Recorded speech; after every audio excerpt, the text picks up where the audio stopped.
Hello and welcome to Magnet Brains Hindi. मैं हूं आपका दोस्त और आपका होस्ट अनिल पाटीदार। दोस्तों, आज के इस सेशन में हम लोग क्या पढ़ने वाले हैं। सबसे पहले मैं आपको बता दूं कि मैग्नेट ब्रेन्स एक ऐसा प्लेटफॉर्म है जो आपको सभी प्रकार के वीडियो बिल्कुल फ्री ऑफ कॉस्ट प्रोवाइड करता है। आप चाहे तो हमारी वेबसाइट magnetbrains.com पर जाकर या फिर हमारे यूट्यूब चैनल पर जाकर के इन सभी वीडियो का बिल्कुल फ्री ऑफ कॉस्ट आनंद उठा सकते हैं। तो दोस्तों, आज के इस लेक्चर में हम लोग क्या सीखने वाले हैं। आज हम लोग बात करने वाले हैं कक्षा 8वीं के सामाजिक विज्ञान के अंतर्गत। जैसे कि आप जानते हैं कि हमने इतिहास विषय शुरू कर दिया था। इतिहास के अंतर्गत हम लोग पढ़ रहे थे हमारा चैप्टर नंबर 7। चैप्टर नंबर 7 का नाम क्या है? देशी जनता को सभ्य बनाना और राष्ट्र को शिक्षित करना। तो इस चैप्टर में भारतीय शिक्षा प्रणाली में होने वाले बदलाव के बारे में बताया गया। प्रीवियस जो लेक्चर हमारे इसके बाद जो इससे पहले जो हुए थे उसमें हमने बताया कि कैसे अंग्रेजों ने भारतीय शिक्षा में बदलाव किया और जो पुरानी पद्धति भारतीय शिक्षा की चल रही थी उसमें काफ़ी सारा बदलाव लाया गया और साथ ही साथ अंग्रेजी शिक्षा को प्रमोट किया गया। लेकिन आज हम लोग पढ़ेंगे राष्ट्रीय शिक्षा की कार्यसूची के बारे में। ये राष्ट्रीय शिक्षा है क्या, एक्चुअल में राष्ट्र की शिक्षा कैसी होनी चाहिए, उसके बारे में यहाँ पर कुछ बहस होती है। और भले ही अंग्रेजों ने भारतीय शिक्षा में बदलाव लाने का प्रयास किया, लेकिन बहुत सारे लोग ऐसे थे जैसे महात्मा गांधी, वो ऐसी शिक्षा का बहुत ज़्यादा जो आलोचना करते थे, इसको सही नहीं मानते थे। तो आइए बात करते हैं कि महात्मा गांधी के व्यू अंग्रेजी शिक्षा प्रणाली के लिए कैसे थे और हमारे ही कुछ भारतीय कैसे उसको सपोर्ट भी करते थे। सबसे पहले बात करते हैं राष्ट्रीय शिक्षा की कार्यसूची। कार्यसूची का मतलब होता है राष्ट्रीय शिक्षा का खाका तैयार करना कि भाई राष्ट्रीय शिक्षा कैसे दी जानी चाहिए। तो केवल अंग्रेजी ने ये नहीं सोच रहे थे कि राष्ट्रीय शिक्षा हिंदी में इंग्लिश में देना चाहिए, अंग्रेजी शिक्षा को प्रमोट करना चाहिए, बल्कि अंग्रेज अफसर के अलावा कुछ बहुत सारे ऐसे विचारक थे भारतीय जो भी इस शिक्षा के व्यापक प्रसार की ज़रूरत पर जोर दे रहे थे। मतलब केवल अंग्रेज अफसर ही नहीं, बहुत सारे विचारक शिक्षा की व्यापक प्रसार की ज़रूरत पर जोर दे रहे थे। वो चाह रहे थे कि शिक्षा का व्यापक प्रसार हो। शिक्षा ही एक जरिया है जो हर एक समस्या का समाधान हो सकता है। हालांकि आज भी ये लाइन बिल्कुल सटीक बैठती है कि शिक्षा हर समस्या का समाधान है। उस समय भी शिक्षा हर समस्या का समाधान होता था, लेकिन शिक्षा की पद्धति क्या होनी चाहिए या शिक्षा की भाषा क्या होनी चाहिए, ये चीज़ ज़्यादा मायने रखती है। कुछ भारतीयों का मानना था कि पश्चिमी शिक्षा भारत को आधुनिकीकरण कर सकती है। मतलब पश्चिमी शिक्षा की वजह से भारत का मॉडर्नाइजेशन हो जाएगा। भारत जो प्राचीन समय में चल रहा है, भारत जो अपने ही अंधविश्वासों में अपनी रीति रिवाजों को फॉलो करते रहते हैं, जबकि विश्व कहीं आगे निकल चुका है। दुनिया में आधुनिकता बढ़ रही है, दुनिया में तकनीकी ज्ञान बढ़ रहा है, वैज्ञानिकता बढ़ रही है, लेकिन भारत कहीं ना कहीं पिछड़ा हुआ था। तो उनका मानना था कि अगर ये पश्चिमी शिक्षा भारत में आ जाती है तो भारत भी पश्चिमी देशों की तरह ग्रोथ कर लेगा। और वैसे भी सब लोग देखते थे कि पश्चिमी लोग इंडिया में अंग्रेज आते थे तो किस तरह से रहते थे, हाव भाव रहन सहन काफ़ी अच्छे होते थे।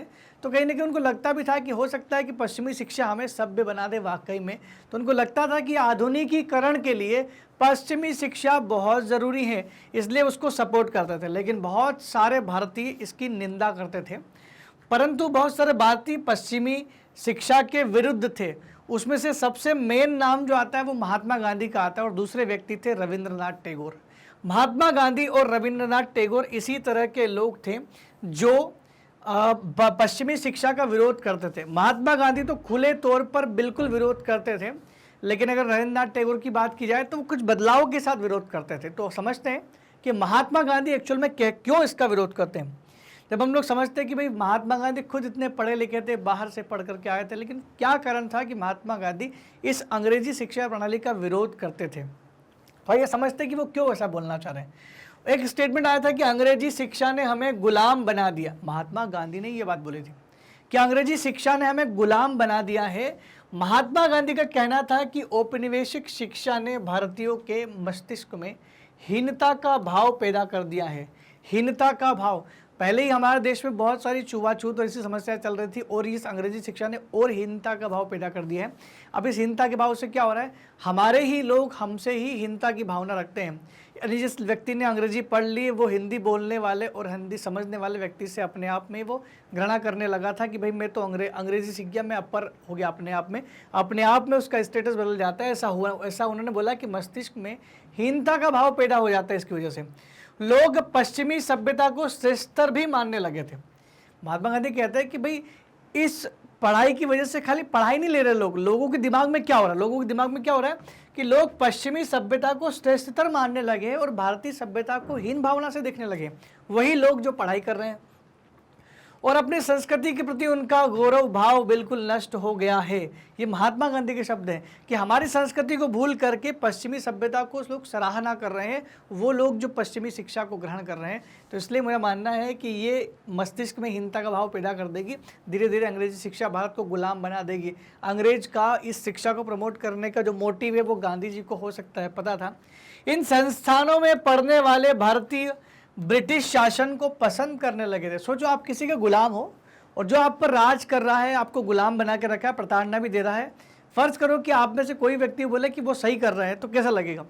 ऐसे कुछ होने लगा। तो उन्होंने जिन जिन लोगों को अंग्रेजी भाषा में शिक्षा दी है, जो जो लोग भारत में इन अंग्रेजी पाठशालाओं में पढ़ रहे थे, बहुत सारे लोगों ने ब्रिटिश शासन को काफ़ी अच्छा माना कि सही है ये, उसको समर्थन भी देने लगे थे, पसंद करने लगे थे कि बढ़िया है, ये गुलाम बनाया तो अच्छा है, हमको सभ्य तो कर रहे हैं। उस चीज़ को उन्होंने मान दी। तो गांधी जी का बिल्कुल कथन सही थी, मस्तिष्क में हीनता का भाव आएगा, वो उनको सही मान रहे और अपने लोगों को खराब मान रहे हैं। महात्मा गांधी एक ऐसी शिक्षा के पक्षधर थे जो भारतीयों के भीतर प्रतिष्ठा और स्वाभिमान का भाव जो है वो वापस से पुनर्जीवित करे। गांधी जी इस अंग्रेजी शिक्षा को बिल्कुल नहीं चाहते थे। वो चाहते थे कि एक ऐसी शिक्षा व्यवस्था नहीं है, पुरानी भी नहीं, ये अंग्रेज वाली भी नहीं, और नई ऐसी व्यवस्था है जिसकी वजह से भारतीयों के भीतर पुरानी प्रतिष्ठा और अपने स्वाभिमान का भाव पुनर्जीवित हो, ताकि भारत अंग्रेजों से आज़ाद हो जाए। अभी हम लोग गुलाम हैं, इन अंग्रेजों के गुलाम हैं, और हम पुरानी शिक्षा हमारी जो थी वो अलग थी और अंग्रेज नई शिक्षा लेकर के आ रहे हैं। इनका यह कहना है कि अगर हम लोग अपना इस तरह की शिक्षा लेकर के आए जिससे लोगों के मन में प्रतिष्ठा का भाव, स्वाभिमान का भाव, आत्मविश्वास का भाव पैदा कर दे, तो ऐसे में हम क्या कर सकते हैं, वापस से देश को आज़ाद बना सकते हैं, आज़ाद मुल्क बना सकते हैं। तो गांधी जी का वही मोटिव था केवल। महात्मा गांधी की दृढ़ मान्यता थी, उनका मानना था कि शिक्षा केवल भारतीय भाषाओं में ही दी जानी चाहिए, ये विदेशी भाषा में शिक्षा नहीं होना चाहिए, नहीं तो हम लोग खुद के देश में खुद ही अजनबी हो जाएंगे। मतलब अगर अंग्रेजी शिक्षा को ज़्यादा बढ़ावा दिया गया तो इस देश में ज़्यादातर लोग अंग्रेजी बोलने वाले हो जाएंगे, और भारत के अपने जो हिंदी और संस्कृत भाषा बोलने वाले लोग होंगे वो अपने ही देश में अपने आप को अजनबी महसूस करेंगे। उनको एक अपने आप ऐसा फील आना शुरू हो जाएगा कि मुझे इंग्लिश नहीं आती तो मैं अजनबी हो गया, या उन लोगों के लिए विदेशी तो नहीं हो गया। आजकल यही होता है बहुत सारी जगहों पर, जब लोग अंग्रेजी में बात करते हैं तो हिंदी में बोलने वाले व्यक्ति को काफ़ी सारा ऐसा लगता है कि भाई मैं अलग तो नहीं है, मुझे क्यों नहीं आती है। तो वो गांधी जी भी इस बात की आलोचना करते थे कि भाई भारत में भारतीय भाषाओं में दी जानी चाहिए, भारतीय भाषाओं का अपना वर्चस्व है। भाई जब देश के 121 करोड़ लोग आज एक भाषा को फॉलो कर रहे हैं तो हमें किसी दूसरी भाषा को बहुत ज़्यादा सर पे चढ़ाने की ज़रूरत नहीं है। तो ये तो आज की बात है, लेकिन गांधी जी उस समय भी ये बात बोलते थे कि नहीं, भारतीय भाषा में शिक्षा होनी चाहिए। उनके मुताबिक अंग्रेजी में दी जा रही शिक्षा उन्हें अपने सामाजिक परिवेश से काट दिया है।